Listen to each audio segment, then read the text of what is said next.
कोल्हापुर नाम के गांव में सूर्य सिंह नाम के आदमी के सूरज और विजय नाम के दो लड़के थे। सूरज बड़ा होने के साथ ही बहुत ही होशियार था। उसके विपरीत विजय था। विजय बहुत ही सीधा और भोला लड़का था। कुछ दिनों बाद सूर्य सिंह ने उन दोनों की शादी करवा दी। सूरज की शादी सुहानी से हुई और विजय की शादी रेवती से हुई। उनके घर में सभी हंसी खुशी रहा करते थे। कुछ दिनों बाद सूर्य सिंह को अपनी बिगड़ती हुई तबीयत देख विजय की बड़ी चिंता होने लगी थी, क्योंकि उन्हें पता था कि सूरज बहुत ही होशियार है। उनके जाने के बाद सूरज उनकी जायदाद में से विजय को कुछ भी नहीं देगा। ये देख सूर्य सिंह मन में सोचते हैं, मेरे जाने के बाद विजय का क्या होगा। सूरज विजय के भोलेपन का फायदा उठाकर उसे जायदाद में कुछ भी नहीं देगा और उसे दर दर की ठोकरें खाने के लिए छोड़ देगा। ऐसा सोचकर सूर्य सिंह चिंतित रहने लगे। कुछ दिनों में विजय को एक बेटा हुआ जिसका नाम था रवि। रवि छोटा होने के कारण घर में सभी उससे बहुत लाड़ प्यार किया करते थे। कुछ साल में सूरज को भी एक लड़का हुआ। अब सूर्य सिंह का समय उन बच्चों में अच्छी तरह से जाया करता था। रवि अब 8 साल का हो गया था। तभी एक दिन, बेटे, मैं तुम्हें ये सिक्के दे रहा हूँ, इन्हें तुम संभाल कर तुम्हारे पास रखना। इन सिक्कों से समय आने पर तुम खेती कर सकते हो। दादाजी, मैं इन सिक्कों से खेती कैसे कर सकता हूँ? मैं तो कितना छोटा हूँ। सूर्य सिंह रवि के कान में कुछ बताते हैं और रवि समझ जाता है कि उसे क्या करना है। अब रवि खेलने चला जाता है। अब ऐसे ही दिन बीत रहे थे। एक दिन सूर्य सिंह ने खटिया पकड़ ली और बुढ़ापे की वजह से उनका देहांत हो गया। उनके देहांत के कारण कुछ महीने बाद ही सूरज विजय से, पिताजी ने मुझे बुलाकर उनकी आखिरी इच्छा बताई थी। उनकी आखिरी इच्छा क्या थी भैया? पिताजी ने कहा था कि ये हवेली और आम के खेत तुम ले लेना और बाकी हमारा जो दूसरा घर है वो और खेत विजय को दे देना। ऐसा कहा था पिताजी ने। ठीक है भैया, पिताजी ने कहा था तो उचित ही होगा। हाँ विजय, चलो अब तुम इन पेपर पर साइन कर दो और अब तुम उस घर में रहने जा सकते हो। विजय सीधा स्वभाव होने के कारण उसे कुछ समझ में नहीं आया। वो अपने परिवार के साथ अब दूसरे पुराने घर में रहने चला गया। विजय के पास जो जमीन थी वो बहुत ही बंजर थी।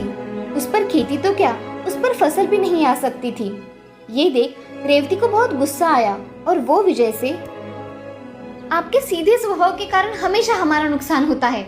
आपको तो पता भी नहीं चलता। तुम ऐसे क्यों कह रही हो रेवती? मुझे तो कुछ समझ में नहीं आ रहा।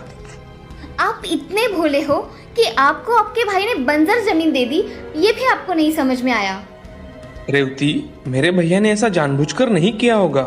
वो हमेशा मेरा भला ही चाहते हैं। मुझे आप बताइए, इस बंजर जमीन पे अब आप क्या उगाओगे?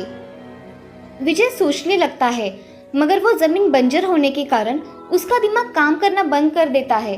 अब रवि वहां आ जाता है और वो उन दोनों से, दादाजी को पता था कि एक ना एक दिन ऐसा होगा, इसलिए दादाजी ने मुझे ये सिक्के दिए हैं।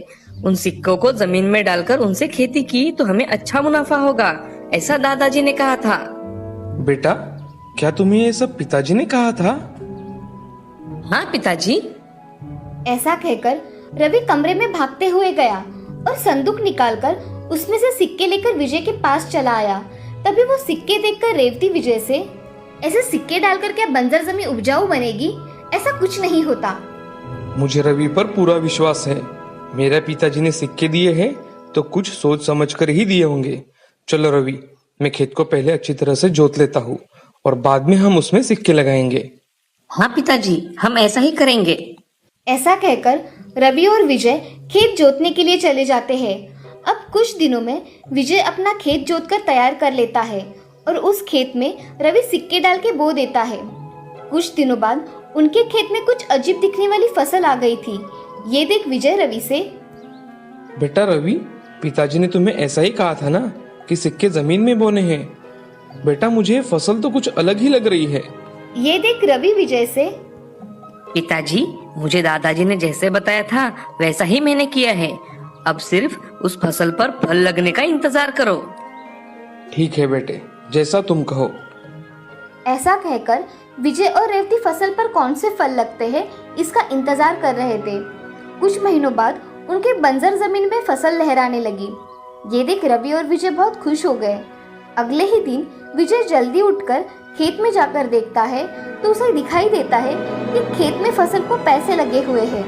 उसने तुरंत जाकर वो पैसे तोड़कर देखे तो वो असली नोट थे। ये देख विजय बहुत खुश हो गया और विजय घर जाकर रेवती और रवि से, रेवती देखो, हमारे खेत में फसल को असली नोट लगे हैं। विजय उन दोनों को नोट दिखाने लगा। ये देख रेवती और रवि आश्चर्यचकित हो जाते हैं। रवि अब खेत को देखने के लिए जल्दी जल्दी निकल जाता है। उसने खेत में देखा तो सारे फसल को पैसों के नोट लगे हुए हैं। ये देख रवि बहुत खुश हो गया और विजय से, पिताजी, मैंने कहा था ना कि ये सिक्के कोई साधारण सिक्के नहीं हैं। इसकी वजह से हमारे बंजर जमीन में ये पैसे आए हैं। अब हमें इसे जमा करके रखना होगा। हाँ बेटा, चलो हम इसे जमा करते हैं। ऐसा कहकर विजय और रवि खेत में से पैसे तोड़ना शुरू कर देते हैं। विजय के खेत में पैसों की फसल देख सारे गांव वाले आश्चर्यचकित हो जाते हैं। रवि और विजय कुछ ही दिनों में फसल के सारे पैसे तोड़कर बहुत सारे बोरियां भर लेते हैं। उसने इतनी सारी बोरियां भर ली कि वो जिंदगी भर बैठ के खाएगा तो भी उसे कम नहीं पड़ेगा। ये बात सारे गांव में पता चल गई थी। सूरज को जब ये बात पता चलती है तभी वो मन ही मन सोचता है, मैंने इसे बंजर जमीन दी, फिर भी विजय को उसमें पैसे मिले। मुझे लगता है कि मुझे वो बंजर जमीन वापस लेकर हरे भरे खेत विजय को देना चाहिए। इसमें ही मेरा फायदा है। इससे मैं रातों रात करोड़पति बन जाऊंगा। ऐसा सोचकर सूरज विजय के यहाँ जाता है। सूरज विजय से, विजय, मुझसे बहुत बड़ी गलती हो गई भाई। मैंने तुम्हें ये बंजर जमीन दे दी और उपजाऊ जमीन मेरे पास रख ली। अब मैं चाहता हूँ कि तुम मेरी जमीन ले लो और मैं तुम्हारी बंजर जमीन ले लेता हूँ। भैया, इसकी क्या जरूरत है? आपने हमें बहुत कुछ दिया है। देखिए, मेरे पास अब इतना पर्याप्त धन है कि मैं उसे बैठकर खाऊं तो भी कम नहीं पड़ेगा। इसलिए आपको ये जमीन चाहिए तो ये जमीन आप ले सकते हो। ऐसा कहते ही सूरज बहुत खुश हो गया और उसने जायदाद के पेपर लेकर विजय के पास आ गया। सूरज ने बंजर जमीन अपने नाम और हरे भरे खेत विजय के नाम कर दिए। अब सूरज उसकी हवेली छोड़कर पुराने घर रहने चला आया और विजय अपने परिवार के साथ फिर से हवेली रहने चला गया। अब सूरज ने बंजर खेत में जाकर देखा तो सोचने लगा, इस बंजर जमीन में मैं पौधे कैसे उगाऊं? हाँ, मैं रवि से पूछ लेता हूँ। उसको पिताजी ने बताया था कि कैसे पैसों की खेती करते हैं। ऐसा सोचकर सूरज रवि को बुला लेता है और उससे पूछता है, बेटे रवि, पिताजी ने तुम्हें इस खेत में पैसों की खेती कैसे करते हैं ये बताया था, वो बताओ मुझे जरा। बड़े पिताजी, मुझे दादाजी ने कुछ नए सिक्के दिए थे। उन्हें बोकर ही इस खेत में सोने के पौधे आते हैं और एक बार पैसों की खेती करने के बाद उस खेत में कुछ भी नहीं आ सकता। वो जमीन अब बंजर बन गई है। इसका कोई उपयोग नहीं है। रवि की ये बात सुनकर सूरज को पता चला कि उसने कितनी मूर्खता की। अब उसके हाथ में कुछ ना होने के कारण सूरज अब हाथ मलता रहा। अब कुछ दिनों में सूरज अपना सामान बांधकर शहर में नौकरी करने चला जाता है और विजय अपने परिवार के साथ गांव में खुशी खुशी रहता है। इस कहानी से हमें ये सीख मिलती है कि जिंदगी में कभी भी लालच नहीं करना चाहिए। लालच से हमेशा नुकसान ही होता है।